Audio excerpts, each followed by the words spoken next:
If your social media feed is anything like mine, you've probably seen videos of people getting their ears flushed with warm water. It's called ear irrigation, and yes, it's as oddly satisfying as it looks. But before you grab a kit or book an appointment at the nearest spa, let's talk about a few things you should know. Warm water irrigation is something we use in our audiology clinics all the time. When done correctly, it's an easy, comfortable way to remove stubborn earwax. In fact, it's often gentler than scraping or manually digging wax out. But here's the catch.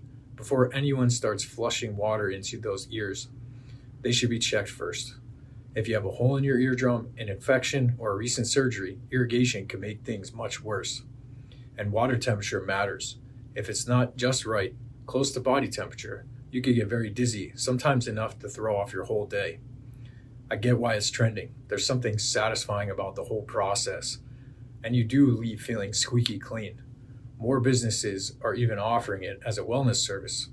But remember, just because it's popular doesn't mean it's risk-free. Here's my advice to you.